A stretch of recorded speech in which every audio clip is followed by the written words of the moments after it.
Good evening, teachers. Good evening, everyone. And thank you for joining us tonight for the second webinar in our series, marking the 90th commemoration of the Holodomor in Ukraine. It is a pleasure to be with you this evening from the traditional land of the Huron-Wendat, the Seneca, and the Mississaugas of the Credit, which is still home to many Indigenous people from across Turtle Island, with whom we gratefully share this land. My name is Valentina Curelli. I am a department head of history with 35 years of teaching experience with the Toronto District School Board. Presently, I serve as the Director of Education of the Holodomor Research and Education Consortium, commonly known as HREC, at the Canadian Institute of Ukrainian Studies, University of Alberta, with offices in Toronto. Our HREC was established in 2013, thanks to the generous support of the Temerty Foundation, for which we are very grateful. Because this year is the 90th anniversary commemorating Ukraine's genocide, we created a Webinars for Educators series, which focuses on recently published historical fiction centering on the Holodomor, which can be used in various ways in classrooms. I am proud to introduce our co-hosts for this evening. Mateusz Switlitsky is an assistant professor at the University of Wrocław Institute of English Studies in Poland. He is the director of the Center for Young People's Literature and Culture and a co-founder of the Center for Research on Children's and Young Adult Literature. Mateusz has been a research scholar at the University of Florida's Department of English, Kosciuszko Foundation Fellowship, a Fulbright Scholar at the University of Illinois at Chicago, a visiting scholar at the University of Toronto, and has held multiple other fellowships in Munich, Kiev, and Harvard. Dr. Switlitsky is the author of more than 60 scholarly publications in English, Polish, Ukrainian, and Croatian. His work appears in many journals, including Children's Literature and Education and Bookbird. He is the deputy editor-in-chief of Philotoknos, a member of the editorial team of John Benjamin Publishing's Children's Literature, Culture, and Cognition series, and a representative of the Childhood and Youth Network of the Social Science History Association.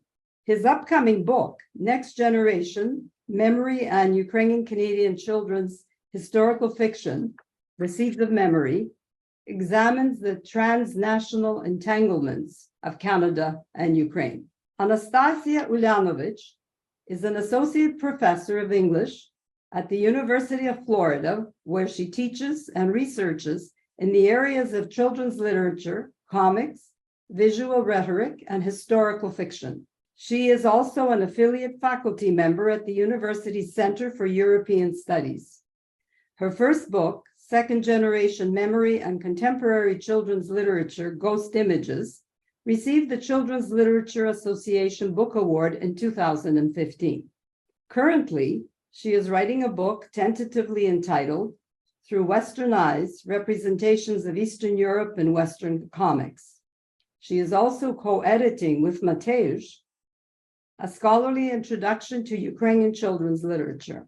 Thank you both for being here tonight. We look forward to your insights. Now over to you, Mateusz. Thank you, Valentina. I am pleased to introduce a very promising up-and-coming author who really has now arrived on the Canadian literary landscape. Adrian Lysenko is a writer, editor, and journalist who has worked in Ontario, Alaska, the Northwest Territories, and Nunavut. Since developing an interest in creative writing, Adrian has reached back to his Ukrainian heritage for inspiration. This process of acquiring knowledge and familiarity with his roots has made him passionate to continue his work. In 2021, he won the Taras Shevchenko Emerging Writers Competition for Carpathian Spruce, a story about a Ukrainian immigrant's experience working in a gold mine and living in northwestern Ontario in the 1950s. Adrian lives outside Thunder Bay, Ontario, and is the editor of the city's arts and culture alternative, The Wally magazine. 5 Stalks of Grain is his first novel. Ivanka Theodosia Galadza is a Ukrainian-Canadian illustrator living in Ottawa. Her artistic style and aspirations were formed through her background in printmaking and were influenced by the work of William Kurelik and Olena Kulchitska. Ivanka's more recent work includes a series of drawings for the campaign Project Sunflower Ukraine, which has raised funds for humanitarian aid and continues to provide resources for those wanting to help the victims of war. 5 Stalks of Grain is also her first graphic novel. Now I'm going to go to ask Anastasia to talk first a little about graphic novels and give us some background context to them. Thank you, Mateusz. It is so important that HREC is featuring Adrian and Ivanka's graphic novel, 5 Stalks of Grain, because graphic narratives have become an increasingly important resource for teachers who wish to introduce young people to history and world cultures. Since they combine words and images to tell a story, graphic novels appeal to both verbal and visual learners. These readers can perceive how the visual images enhance the verbal text, but they can also read the written narrative to better appreciate the details of the illustrations. This kind of multimodal reading is especially valuable to young people who are being introduced to cultures very different from their own, or to moments of history that are unlike their present experiences. That is, graphic narratives make more present and tangible scenes and events that readers otherwise might have had difficulty imagining. For instance, Jean Lewin Young's graphic novel Boxers and Saints introduces young North American readers to the Boxer Rebellion in turn-of-the-century China by breaking this complex history down into sequences of panels and featuring 2 sympathetic protagonists whose illustrated journeys the readers can follow. Graphic novels are also an important teaching tool because their visual images can literally illustrate some of their key themes. So, for example, Art Spiegelman's Mouse depicts Jews as mice and Germans as cats to depict the Holocaust. So let's take a look at some of the pages from Adrian and Ivanka's graphic novel now. As everybody's taking a look at these images, I'll turn our conversation over to our panelists. Could you each tell us a little bit about yourselves? How did you become interested in the graphic novel as a form? And how did you and why did you choose the topic of Holodomor for your first book? I've always been interested in writing in some form or other. My background's in film and also journalism. I think it's a bit of my film background where it combines these two, the visual and the text of those things that I love and enjoy. And the beautiful thing about a graphic novel is that you can spend 30 seconds on a single page, or you can spend 30 minutes on a page. There's just so much to kind of look at and kind of digest, so to speak. With regards to the Holodomor, we thought that this would be a topic that could reach a wide range of people who are either familiar with it or not familiar with it, be it graphic novel enthusiasts or not, and just to educate them and build awareness around of what happened. And Ivanka? My background, as Mateusz mentioned, is in printmaking. When I graduated, I thought, okay, I'll probably just get a job doing freelance work, designing logos for people, which I did for a short amount of time. But then Adrian and I connected over this topic on collaborating on a graphic novel together. And that sort of ignited this love for storytelling in me. And so I decided to kind of switch over into doing more illustrative work.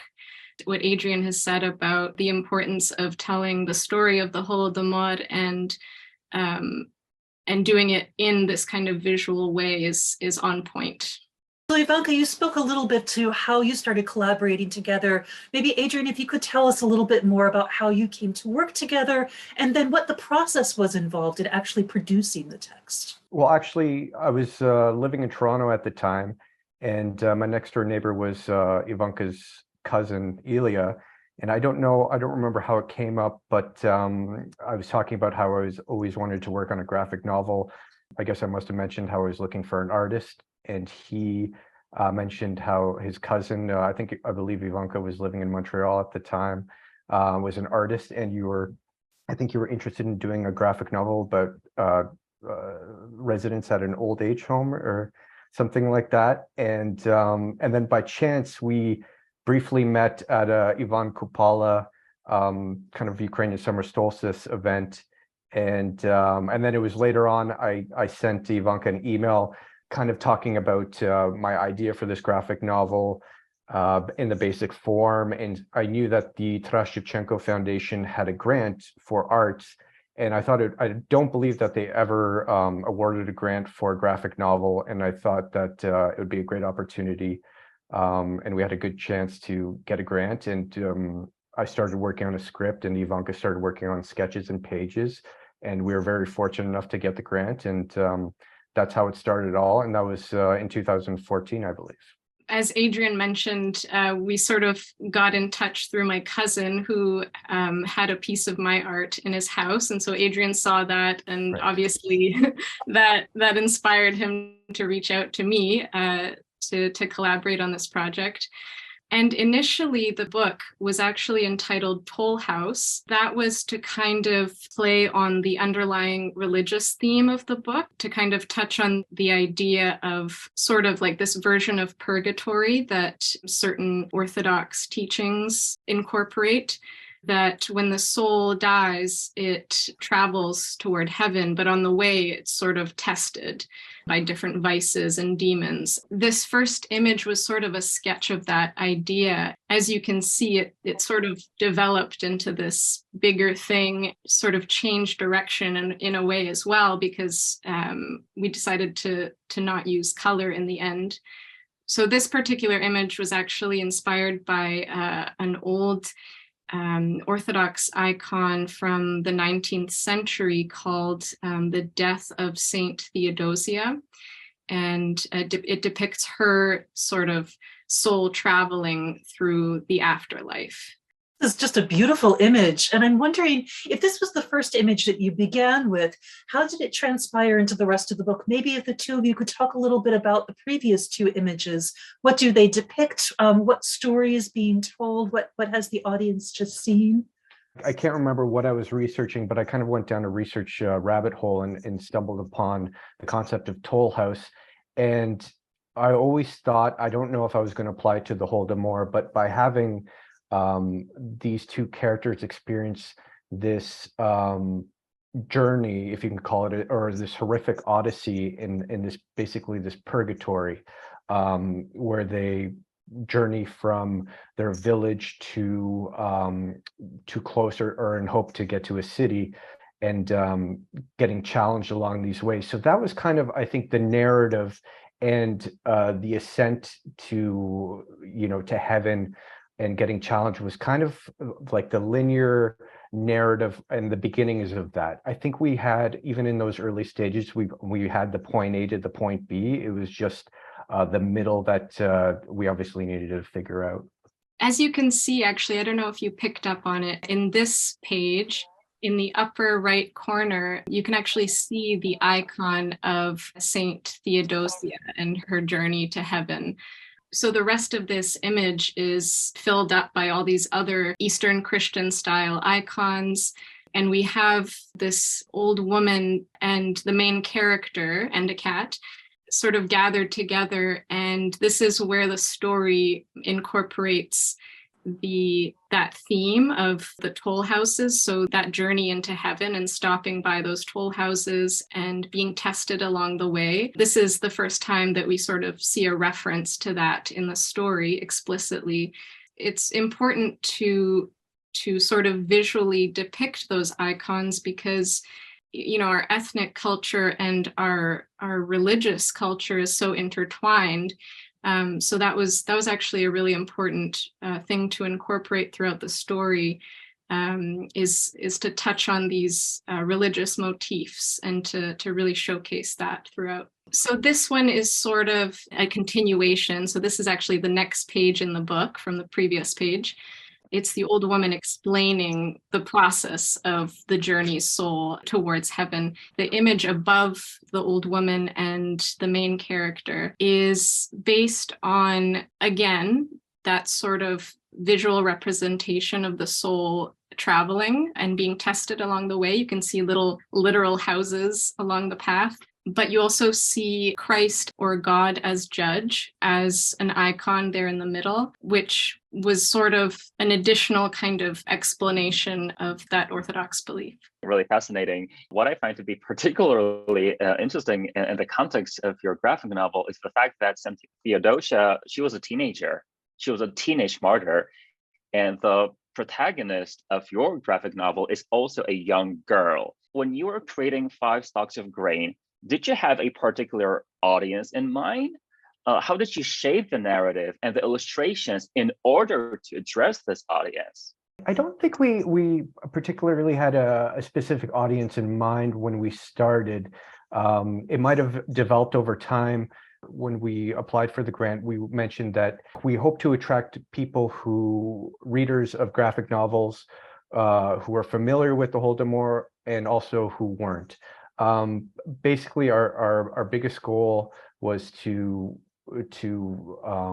spread awareness about this. And we thought that this was a very accessible way to do that. I think that because there's some, I mean, the theme itself is quite heavy, being the Holodomor, and then there are some, references to cannibalism, not explicitly at all, but just sort of touching on that. For those reasons, maybe it wouldn't be suitable for a young audience.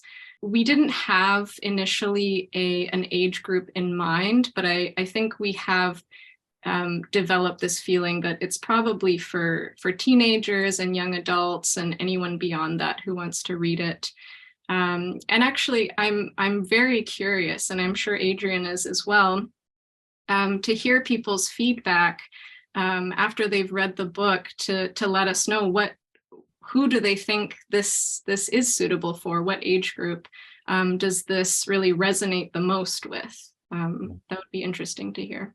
Can you say something more about this illustration, which is one of my favorites, and I think that it's also directly connected to my previous question, of course, but this is so powerful. It is very powerful. Nadia and Taras, who are the main characters, and they're depicted here in the image, they've just witnessed something horrific. They're hiding in a chest. A large chest would have probably contained clothing, sheepskin. They're seen here hiding, looking, sort of opening the chest up just to peek through and see what's going on. I just thought it was totally appropriate to have it in sort of an inverted, instead of having a white background, it's a black background with white line drawings. It just made sense to me because they're in total darkness at this point. It's also a very transformative part of the story, even though it is very early on, like you mentioned, something very horrific happens to them. What we state in the back of the book, that they're recently orphaned, and this is when they're essentially on their own and having to navigate these horrific events by themselves. We see a few pages later when they exit the house that they're in, that's when I believe it switches back to the regular color. It's another way of stating that this is a very important part with the characters. I think at the ending, mention of our present day times. Was it important for you to have this present day frame, let's say? Absolutely. And this was something that we came up with later on. I think, Ivanka, if it was your idea to do this epilogue, so to speak, I wrote the script and Ivanka illustrated just before we submitted to University of Calgary Press. But it was very important for us to kind of show it in this present tense. In a way, this is kind of what we are hoping, which happens with the story, is that this information becomes passed on. Even though our stories, obviously, these two characters are fictional, the events that surround the story are obviously very real. I think it was very important for us to include this and kind of show, and this hope that these stories will be continued on and carried on, and people are aware that they happened.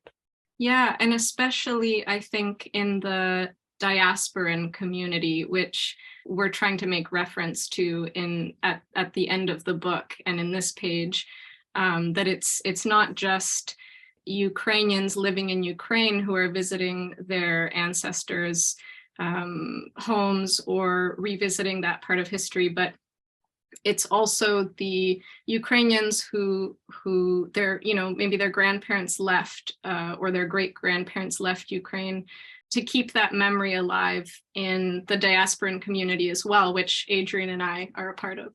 The Holodomor has been depicted in memoirs, films, poetry, novels, and even recently children's books, but to our knowledge, never in a graphic novel in the English language. What is it about the form of a graphic novel that is suited to the representation of this traumatic historical event? For me, even though I was born here, Ukrainian for the most part was my first language. My grandmother looked after my sister and I when my mother returned to work. Because of that, I had trouble reading books. I would often not do that or pretend. And I really kind of learned my English or learned to read from comic books when I was older, and I was able to kind of piece together the dialogues and the image together. So I think I had that always in the back of my mind. Compared to other works of fiction, there can be some level of ambiguity in something that you read, or something left to the reader's imagination. That being said, there is some ambiguity and some things that can definitely be left to the imagination in our story. I think especially with Ivanka's powerful illustrations, we don't shy away from these horrific things that happen. And so I think in that regard, it's a very appropriate medium to tell that story. And as someone who is a visual learner, I feel like any kind of visual medium is, in my opinion, the best to teach. Sometimes it just sparks something in you that you might not remember otherwise. Pictures are very powerful in that way. They stay with us longer. Can you say something more about these two illustrations, this one and the next one, which obviously depict something very traumatic? We kind of touched on that earlier, that this book doesn't shy away from saying it like it is, showing what happened to a certain extent during the Holodomor. And in this page, we see the main character, Nadia, and another character, his name is Roman, who come across a pile of human bones in the middle of the forest. It's surrounded by wolves who are sort of sniffing around and seeing what they can scavenge from what's remained. This is an example of one of those cases where something like this might be better suited for an older audience. Yeah, but at the same time, this illustration is not graphic.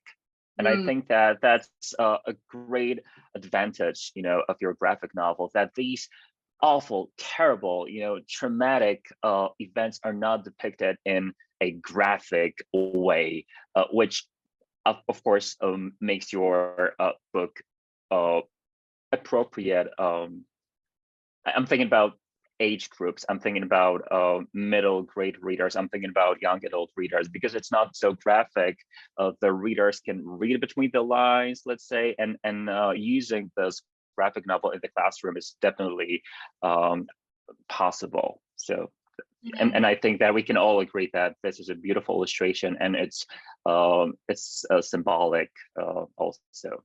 To follow up on that, there are so many different kind of stylistic choices that you can make as authors and illustrators in order to either suggest violence or to depict it explicitly.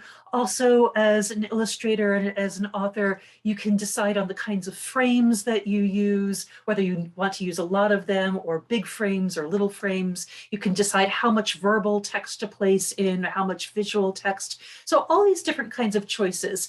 And one of the stylistic choices that you've made that you've kind of touched on before is that this book is entirely in black and white. And I was wondering if you could tell us a little bit about what influenced this decision, and maybe also what other kinds of stylistic choices did you make in order to convey this story to your audience? Yeah, so earlier on, we showed the watercolor one image that was kind of the start of the project, so to speak. We didn't know right off the get-go that we wanted it to be in black and white. We were talking about how having the story set in winter, the birch trees, and so just a high level of contrast in my mind It was very suitable in that regard. I mean, Ivanka, you could probably talk more about kind of like the influences that we touched on there, deciding that route. You're right. It isn't actually that graphic if you really think about it. If this graphic novel were in color, it probably would feel a lot more graphic. If we were drawing, painting blood, or if we were, kind of using more shading, or it would feel, I don't want to say more real, but because it still feels real, but it would feel almost too close to home, you'd sort of be lacking that artistic discretion and be veering more into just straight up realism, and that can be sort of off-putting. To go back to why we sort of chose black and white, like Adrian said, there were a lot of things that just made sense in the end about choosing black and white over color. That stark, that contrast that we're dealing with, not just visually, but in the themes, in the underlying themes, where in the previous image, Nadia and Taras are sitting inside the chest and it's just pure darkness. Adrian was sort of explaining that that's sort of this time of transition almost, or the beginning of a transition. And now we have this image here, which follows that page, where they're kind of going into the light. They're coming out of that transitional phase and going into the light, into this new phase. It felt right to kind of use black and white to depict that. We took a lot of influence from other graphic novelists as well, who used black and white really well. A Japanese graphic novelist, Goseki Kojima, another one, Laurie Anderson, who wrote Speak. These were kind of reference points to how you can use black and white really, really effectively in storytelling. Yes, this contrast is really clear and very stunning. And I think we have another image that uses black and white in another way that really brings out the dreamlike aspect of this book. It's funny how, you can complete a work like this and then really step away from it and then come back to it and see it with like a whole fresh pair of eyes. So it's interesting kind of looking back on this. Probably in this page in particular, what gives it that sort of dreamlike quality is maybe the clouds. They're sort of overdrawn. They're really emphasized. That was just sort of a stylistic choice to kind of add to the drama of the storytelling. It's quite busy visually, stylistically, that it's intentional to kind of direct your eye where to go. As for an underlying reason for doing it that way in particular, there isn't really any kind of secret visually. If you're working in black and white, you have to find very creative ways to make a drawing more impactful. If you don't include enough dark blacks, then it can look very washed out. So just kind of playing with the illustration here. Thank you. The stark black and white allow for the moral shades of gray to play themselves out in the characters and the tests Nadia and Taras meet and face on their journey. Because in some ways, this story resembles a fairy tale. For example, the protagonist is led into the woods by a threatening character, but is saved by a soldier who resembles a noble huntsman. Was this your intention? And if so, how might fairy tales and folklore allow us to better understand history? When Ivanka and I were starting, I think even before I wrote the script, we were sending a lot of images back and forth and looking at a lot of folklore, Ukrainian folklore in particular. And I even think at one point we might have discussed making the older woman that you saw kind of like a Baba Yaga character, but we thought that would be too on the nose. There are these characters that develop, like you mentioned, the noble huntsman, but in reality, he's a secret policeman. He's not noble at all. I mean, he does have a noble act in this story, but overall, he's not a noble person at all. And same could be said about Roman, the young man Nadia meets at the end. So, and you're right. Even though the story is in black and white, there is a very gray moral ambiguity to the story. into these characters, into these people that that Nadia and Taras encounter, because they're various people are pushed to, I guess I could say, extremes in these horrific events and horrific circumstances. So we do follow some of these folklore things, but I guess we didn't want to be too predictable and to be on the nose, and so we twisted these around a bit. I definitely think, similar to, say, Campbell's hero's journey, I think people, whether students or just any age of readers, will be able to kind of digest information given them if it's similar in a familiar archetype that they know before. And I mean, that's kind of how I think, whether those things were in our minds ahead of time, to have these folklores and these kind of folk tales and fairy tales put in our head. I can't really say, but they developed that way. That was actually one of the things that really attracted me to this story, and just to the way that Adrian wrote this story, is exactly for that reason, that these characters, they might seem at the beginning, they're one-dimensional. This character represents this, and this character is this way. But as you read through the story, you see that actually they're very multidimensional. They have different reasons for doing things. And sometimes they do bad things, and sometimes they do good things. That's really reflective of real life. We're all multidimensional, and we all have different reasons for acting the way we do. And it sort of begs the question, if you found yourself in a crisis, what would you do? What is the significance of animal imagery in the illustrations? So the old woman that we've seen in previous illustrations sort of indicates at one point in the story that her spirit animal, so to speak, is an owl, and that owl's name is Zorka. And Zorka has been the one who's been leading Nadia to the old woman, to safety. This owl that you do end up seeing sort of sporadically throughout the book is finally in this image shown in reverse. So on a black background in white drawing. This usually throughout the book, when the backgrounds are suddenly, they switch over to black and then the drawings are in white, it kind of gives this eerie, sort of mystical and spiritual feeling, which is intentional. So it's sort of this indication that now at this point in the story, we're in the spiritual realm. We're not in the real world, so to speak. So the focus was really on the owl in this part, but it was interesting to kind of incorporate other forest animals into that as well. And there was also the birds also representing the souls at the end, without spoiling. We see a bird at the end of towards the end of the novel twice, and in both circumstances they represent different characters' souls as well. Fantastic, really. Once again, this is also one of my favorite illustrations. It's just so beautiful. Thank you, Adrian, and thank you, Ivanka. Valentina, do you have any comments you want to make at this time? Yes, this is not only the first graphic novel in the English language on the Holodomor, but it is also the first one for Canadian literature as well.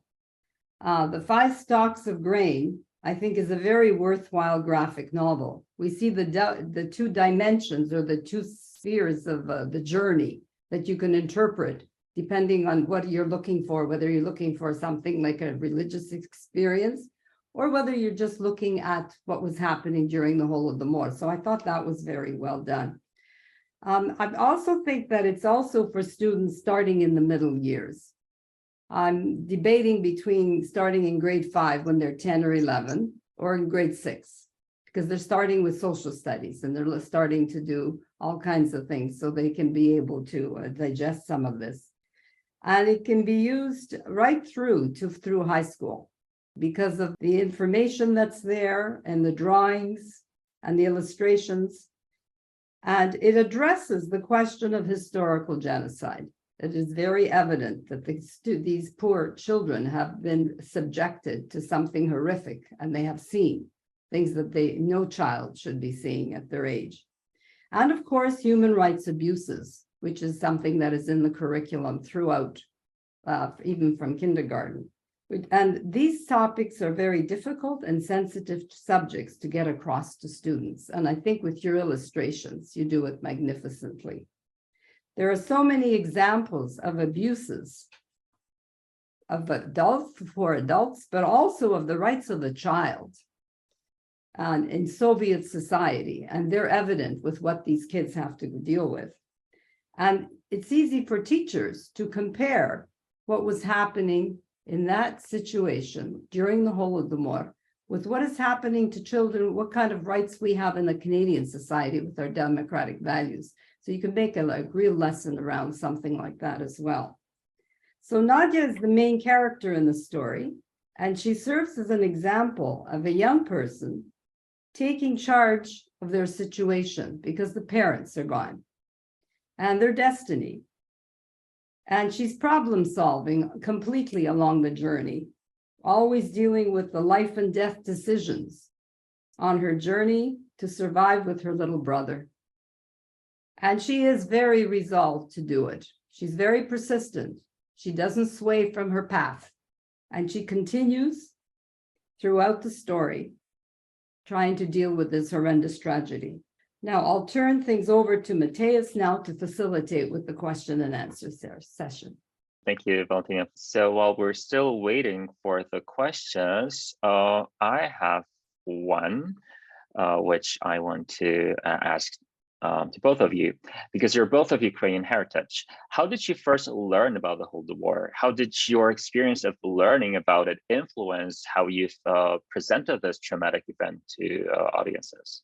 I can't remember which one came first, but my grandmother, even though she didn't experience Holodomor, she was born and raised in Poltava in central Ukraine.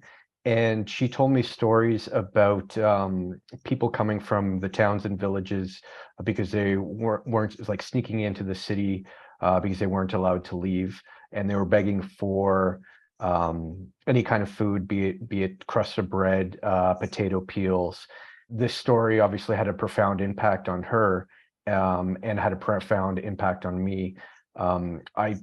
Because I heard it at a very young age, I didn't understand the gravity of the events surrounding the story. And then there was another time where I think maybe it was the 70th commemoration, where my grandfather had like a card, illustration, a painting of a woman lying dead in a barren field. And the same thing, I didn't understand the gravity of it, but I knew it was something very horrific. So I think the genesis of the graphic novel came from the combination of this story and this image, and maybe that's partly why I thought the graphic novel was a great medium to. I grew up going to Ukrainian school here in Ottawa, so it was kind of our Wednesday night and Saturday morning routine. I'd go to Ukrainian school, and later on in the high school version of Ukrainian school, we definitely learned about the Holodomor. We learned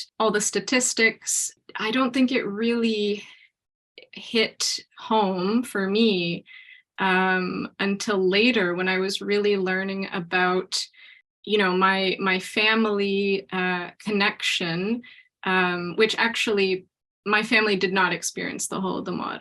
But it was through learning of their perspective and their experience during that time when the Holodomor was happening and they were living in Western Ukraine. It really made me realize just the importance of this graphic novel coming out and sharing it. It can touch on the human aspect of this horrific tragedy. It's not just a textbook, it's a story, and you can really enter into that in a different way than you would just from learning the facts. Thank you. That's really interesting. How did you inform each other's work as you collaborated? Ivanka, I believe you had a portfolio online. Like you mentioned, the illustration of the animals, and that was your illustration of the animals are stunning.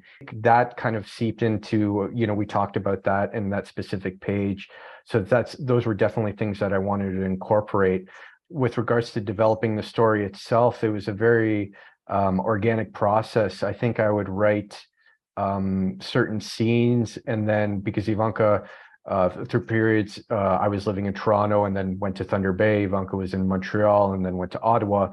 So I would send certain scenes, and she would get to working on that. But it was a very organic collaboration in terms of this was just a blueprint. The script was just a blueprint. Ivanka would add panels where she thought or say, hey, or change dialogue. So it was a true collaboration in that sense. And like I mentioned before, the epilogue itself was her idea. And we just kind of worked on that and putting it together to tie the story in, so to speak. Thank you so much. There's one thing which I want to say, of course, by saying that it's the first graphic novel, like Ukrainian-Canadian graphic novel about the Holodomor. We meant that it's the first graphic novel about the Holodomor. When it comes to Ukrainian and Canadian literature, a different graphic novel about the First World War internment was published in 2020. It's been noted by one of our attendees, Enemy Alien by Cassandra Luchuk, illustrated by Nicole Britton. So, of course, we do acknowledge this wonderful graphic novel, which I also highly recommend, but it's not about the Holodomor. Thank you, Ivanka. Thank you, Adrian. Listening to you has been a great pleasure. I really appreciate your wonderful answers. And thank you for all the thought-provoking questions. And thank you, Anastasia, of course. I would like to extend our thanks to Adrian Lysenko and Ivanka Galadze for their excellent graphic novel and for being the first to put the Holodomor on the map in the graphic novel literary world, the first. Thank you also to Mateusz Switletsky and Anastasia Uljanovic for gracing us with their knowledge and expertise in hosting this webinar. Congratulations to both of you for doing a fabulous job. It's been a real pleasure. A big thank you goes out as well to HREC Research Associate and my assistant, Sophia Isaev, for organizing all the behind-the-scenes things that make these webinars possible and run so smoothly. For everyone who came to participate tonight, in the chat, you will find a list you can download before you leave of resources about the Holodomor that are suitable for different grade levels that you may be interested in for future use. Our next Thursday evening webinar will be on March the 2nd, 2023, at the same time, 7:30 p.m. Eastern Standard Time. We will be looking at a newly republished and beautifully illustrated storybook on the Holodomor by Carola Schmidt, who lives in Curitiba, Brazil, and illustrated by Anita Bargigiani, who lives in Florence, Italy. It is called Tell Me a Story, Babushka, second edition, and we will be discussing the book, its illustrations, and the narrative with the author. For additional information about the Holodomor and our webinar series, please visit our website, education.holodomor.ca. Our website also has plenty of teacher resources and teaching materials for your use. Also, please consider applying for our annual HREC Educator Award for Holodomor lesson plan development, information of which is on our website as well. And if you don't have it already, please download our annual Holodomor Memorial Day pamphlet, which highlights an announcement and other resources to use in the classroom for Holodomor Memorial Day in schools on the fourth Friday in November annually. And this year, it's next Friday on November the 25th. If you need a text for teaching the Holodomor, there is information about my book for teachers and students on our website as well. With this, we shall end the webinar today. Thank you all for participating and your interest in the Holodomor. Today, Russia's war on Ukraine continues, and we see in that some of the things happening in today's war are very similar to what happened to people in Ukraine during the Holodomor in the 1930s. We also see that the Kremlin's genocidal intentions for Ukraine remain the same. Once more, thank you for your participation. We hope to see you at our third webinar in March. Good night, добраніч. Thank you. Bye. Дуже дякую. Дуже дякую, до побачення. Дякую.